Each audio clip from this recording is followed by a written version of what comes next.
Trey Detweiler, and I have a group of friends with me today. Today marks the 53rd anniversary of Martin Luther King's letter from the Birmingham City Jail. It is a pointed piece around justice and how we can never sit on the sidelines when we see it. And you know, a few years ago, we've actually invited a few friends to reread this and make sure that the voices were heard, and this whole piece was shared with the world. If you haven't had an opportunity to read it, we'll read it to you, and I think you'll enjoy it. It is such a prophetic piece. It is such a pointed piece around justice and looking at how, like I said before, you can't sit on the sidelines. So as we started off, I have some really great servant leaders themselves joining us on the call today, and I hope you all enjoy. So let's get started. Confined here in the Birmingham City Jail, I came across your recent statement calling my present activities unwise and untimely. Seldom do I pause to answer criticism about my work and ideas. If I sought to answer all the criticisms that cross my desk, my secretaries would have little time for anything else, and such correspondence than these during the course of the day. I would have no time for constructive work. But since I feel that you are men of goodwill and that your criticisms are sincerely set forth, I want to try and answer your statement in what I hope will be patient and reasonable terms. I think I should indicate why I'm here in Birmingham. Since you've been influenced by the views which argues against outsiders coming in, I have the honor of serving as the president of the Southern Christian Leadership Conference, an organization operating in every southern state with headquarters in Atlanta, Georgia. We have some 85 affiliate organizations across the South, and one of them, the Alabama Christian Movement for Human Rights. Frequently, we share staff, educational, and financial resources with our affiliates. Several months ago, the affiliate here in Birmingham asked for us to engage in a nonviolent direct action program if such were deemed necessary. We readily consented, and when the hour came, we lived up to our promise. So I, along with several members of our staff, am here because I was invited. I'm here because we have organizational ties here. But more basically, I'm in Birmingham because injustice is here. Just as the prophets of the 8th century BC left their villages and carried their "thus saith the Lord" far beyond the boundaries of their hometowns. And just as the Apostle Paul left his village in Tarsus and carried the gospel of Jesus Christ to the far corners of the Greco-Roman world, so am I compelled to carry the gospel of freedom beyond my own hometown. Like Paul, I must constantly respond to the Macedonian call for aid. Moreover, I am cognizant of the interrelatedness of all communities and states. I cannot sit idly by in Atlanta and not be concerned about what happens in Birmingham. Injustice anywhere is a threat to injustice everywhere. We are caught in an inescapable network of mutuality, tied in a single garment of destiny. Whatever affects one directly affects all indirectly. Never again can we afford to live with the narrow, provincial, outside agitator idea. Anyone who lives inside the United States can never be considered an outsider anywhere within its bounds. You deplore the demonstrations taking place in Birmingham, but your statement, I'm sorry to say, fails to express a similar concern for the conditions that brought about these demonstrations. I am sure that none of you want to rest content with the superficial kind of social analysis that deals merely with the effects and does not grapple with the underlying causes. It is unfortunate that demonstrations are taking place in Birmingham, but it is even more unfortunate that the city's white power structure left the Negro community with no alternative. In any nonviolent campaign, there are 4 basic steps: collection of the facts to determine whether injustices exist, negotiation, self-purification, and direct action. We have gone through all these steps in Birmingham. There can be no gainsaying the fact that racial injustice engulfs this community. Birmingham is probably the most thoroughly segregated city in the United States. Its ugly record of brutality is widely known. Negroes have experienced grossly unjust treatment in the courts. There have been more unsolved bombings of Negro homes and churches in Birmingham than in any other city in the nation. These are the hard, brutal facts of the case. On the basis of these conditions, Negro leaders sought to negotiate with city fathers, but the latter consistently refused to engage in good faith negotiation. We know through painful experience that freedom is never voluntarily given by the oppressor. It must be demanded by the oppressed. Frankly, I have yet to engage in a direct action campaign that was well timed in the view of those who have not suffered unduly from the disease of segregation. For years now, I have heard the word wait. It rings in the ear of every Negro with piercing familiarity. This wait has almost always meant never. We must come to see with one of our distinguished jurists that justice too long delayed is justice denied. We have waited for more than 340 years for our constitutional and God-given rights. The nations of Asia and Africa are moving with jet-like speed toward getting political independence. But we still creep at horse and buggy pace toward gaining a cup of coffee at a lunch counter. Perhaps it is easy for those who have never felt the stinging darts of segregation to say, wait.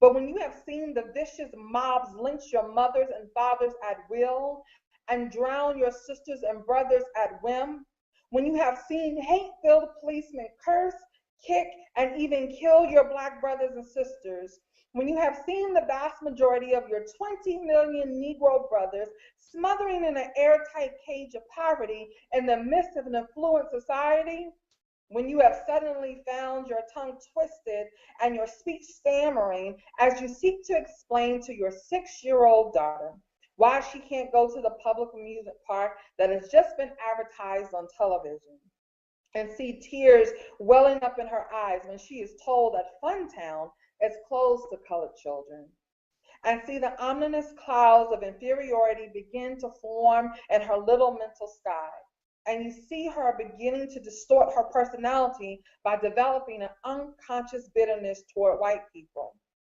When you have to concoct an answer for your 5-year-old son who is asking, Daddy, why do white people treat colored people so mean? When you take a cross-country drive and find it necessary to sleep night after night in the uncomfortable corner of your automobile because no motel will accept you. When you are humiliated day in and day out by nagging signs that read white and colored. When your first name becomes nigger, your middle name becomes boy, however old you are, and your last name becomes John. Or your wife and mother are never given the respected title Mrs. When you are harried by day and haunted by night by the fact that you are a Negro, living constantly at tiptoe stance, never quite knowing what to expect next, and are plagued with inner fears and outer resentments, when you are forever fighting a degenerating sense of nobodiness, then you will understand why we find it difficult to wait. There comes a time when the cup of endurance runs over, and men are no longer willing to be plunged into the abyss of despair. I hope, sirs, you can understand our legitimate and unavoidable impatience. You express a great deal of anxiety over our willingness to break laws. This is certainly a legitimate concern.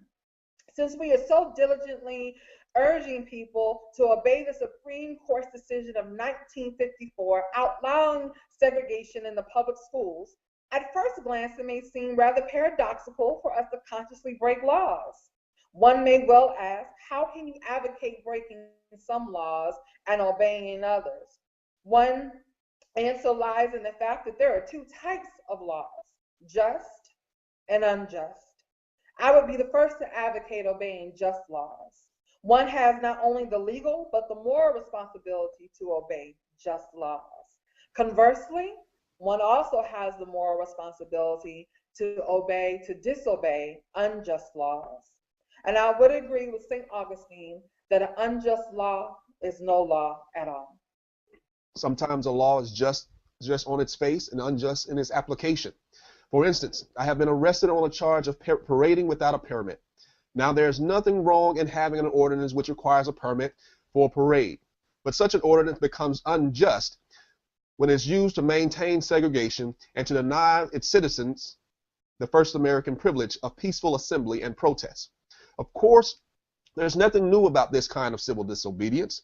It was evidenced sublimely in the refusal of Shadrach, Meshach, and Abednego to obey the laws of Nebuchadnezzar, on the ground that the higher moral law was at stake. It was practiced superbly by the early Christians, who were willing to face hungry lions and excruciating pain of the chopping blocks rather than submit to a certain unjust laws of the Roman Empire. To a degree, academic freedom is a reality today because Socrates practiced civil disobedience. In our own nation, the Boston Tea Party represented a massive act of this civil disobedience. We should never forget that everything Adolf Hitler did in Germany was legal, and everything Hungarian freedom fighters did in Hungary was illegal. It was illegal to aid and comfort Jews in Hitler's Germany. Even so, I am sure that if I had to live in Germany at the time, I would have aided and comforted my Jewish brothers. If today I lived in a communist country where certain principles dear to the Christian faith were suppressed, I would openly advocate disobeying the country's anti-religious laws. In your statement, you assert that our actions, even though peaceful, must be condemned because they precipitate violence. But is this a logical assertion? Isn't this like condemning a robbed man because his possession of money precipitated the evil act of robbery? Isn't this like condemning Socrates because his unwavering and unswerving commitment to truth and his philosophical inquiries precipitated the act by the misguided populace in which they made him drink hemlock? Isn't this like condemning Jesus because his unique God consciousness and never ceasing devotion to God's will precipitated the evil that was the crucifixion? We must come to see that, as the federal courts have consistently affirmed, it is wrong to urge an individual to cease his efforts to gain his basic constitutional rights because the quest may precipitate violence. Society must protect the robbed and punish the robber. I had also hoped that the white moderate would reject the myth concerning time in relation to the struggle for freedom. I have just received a letter from a white brother in Texas. He writes, "All Christians know that the colored people will receive equal rights eventually, but it is possible that you are in too great a religious hurry. It has taken Christianity almost 2,000 years to accomplish what it has. The teachings of Christ take time to come to earth." Such an attitude stems from a tragic misconception of time, from the strangely irrational notion that there is something in the very flow of time that will inevitably cure all ills. Actually, time itself is neutral. It can be used either destructively or constructively. More and more, I feel that people of ill will have used time much more effectively than have the people of goodwill. We will have to repent in this generation, not merely for the hateful words and actions of the bad people, but for the appalling silence of the good people. Human progress never rolls in on wheels of inevitability. It comes through the tireless efforts of men, willing to be co-workers with God. And without this hard work, time itself becomes an ally of the forces of social stagnation. We must use time creatively, and the knowledge that the time is always right to do right. Now is the time to make real progress of democracy and transform our pending national elegy into the creative psalm of brotherhood. Now is the time to lift our national policy from the quicksand of racial injustice to the solid rock of human dignity. I have tried to stand between these two forces, saying that we need emulate neither the do-nothingism of the complacent nor the hatred and despair of the Black nationalists. For there is the more excellent way of love and nonviolent protest. I am grateful to God that through the influence of the Negro Church, the way of nonviolence became an integral part of our struggle. If this philosophy had not emerged, by now many streets of the South would, I am convinced, be flowing with blood. And I am further convinced that if our white brothers dismissed as rabble rousers and outside agitators those of us who employ nonviolent direct action, and if they refuse to support our nonviolent efforts, millions of Negroes ill out of frustration and despair seek solace and security in Black nationalist ideology, a development that would inevitably lead to a frightening racial nightmare. Oppressed people cannot remain oppressed forever. The yearning for freedom eventually manifests itself, and that is what has happened to the American Negro. Something within has reminded him of his birthright of freedom, and something without has reminded him that it can be gained. Consciously or unconsciously, he has been caught up by the zeitgeist, and with his black brothers of Africa and his brown and yellow brothers of Asia, South American, and the Caribbean, the United States Negro is moving with a sense of great urgency toward the promised land of racial justice. If one recognizes this vital urge that has engulfed the Negro community, one should readily understand why public demonstrations are taking place. The Negro has many pent-up resentments and latent frustrations, and he must release them. So let him march. Let him make prayer pilgrimage to the city of Hall. Let him go on freedom rides and try to understand why he must do so. If his repressed emotions are not released in nonviolent ways, they will seek expression through violence. This is not a threat, but a fact of history. So I have not said to my people, get rid of your discontent.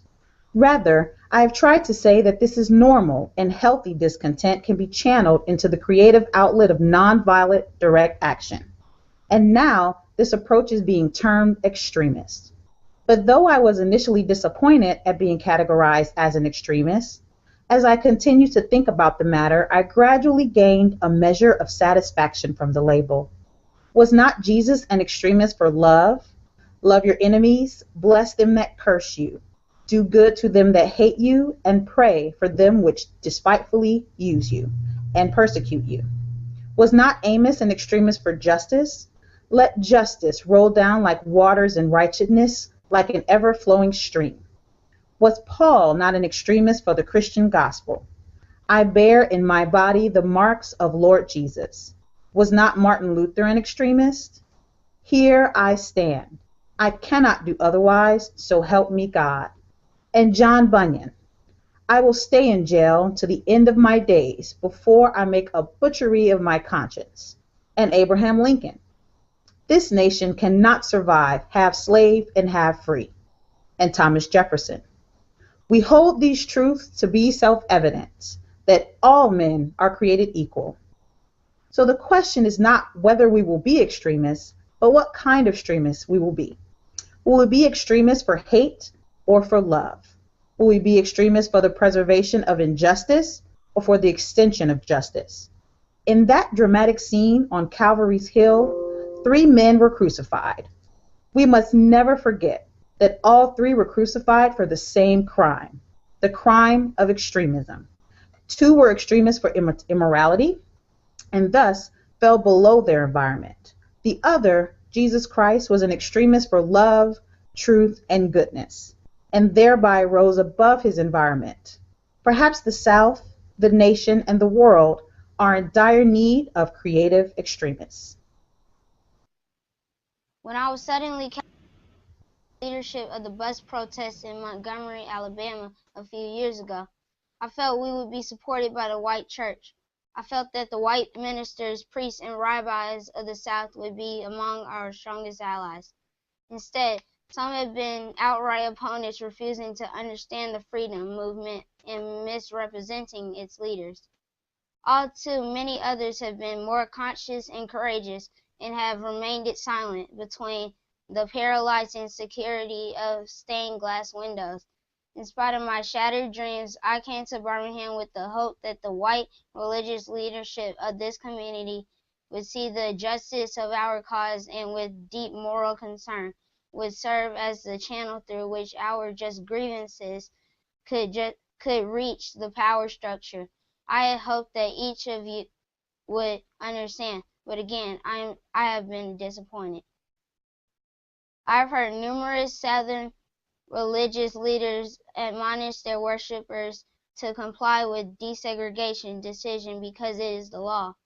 But I have longed to hear white ministers declare, follow this decree because integration is morally right and because the Negro is your brother. In the midst of blatant injustice inflicted upon the Negro, I have watched white churchmen stand on the sideline and mouth pious and sanctimonious trivial things. In the midst of a mighty struggle to rid our nation of racial and economic injustice, I have heard many ministers say those are social issues and with the gospel has no real concern. I have watched many churches commit themselves to a completely otherworldly religion which makes a struggle, unbiblical distinction between body and soul, between sacred and secular. Yes, these questions are still in my mind. In deep disappointment, I have wept over the laxity of the church. But be assured that my tears have been tears of love. There can be no deep disappointment where there is not deep love. Yes, I love the church. How could I do otherwise? I'm in rather unique position of being the son, the grandson, and the great-grandson of preachers.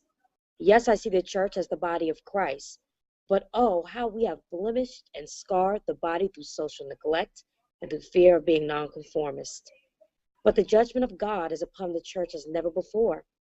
If today's church does not recapture the sacrificial spirit of the early church, it will lose its authenticity, forfeit the loyalty of millions, and be dismissed as an irrelevant social club with no meaning for the 20th century. Every day I meet young people whose disappointment with the church has turned into outright disgust. If I have said anything in this letter that overstates the truth and indicates an unreasonable impatience, I beg you to forgive me. If I have said anything that understates the truth and indicates my having a patience that allows me to settle for anything less than brotherhood, I beg God to forgive me. I hope this letter finds you strong in faith. I also hope that circumstances will soon make it possible for me to meet with each of you, not as an integrationist or a civil rights leader, but as a fellow clergyman and as a Christian brother. Let us all hope that the dark clouds of racial prejudice will soon pass away and the deep fog of misunderstanding will be lifted from our fear-drenched communities. And in some not too distant tomorrow, the radiant stars of love and brotherhood will shine over our great nation with all our scintillating beauty. Yours for the cause of peace and brotherhood, Martin Luther King Jr.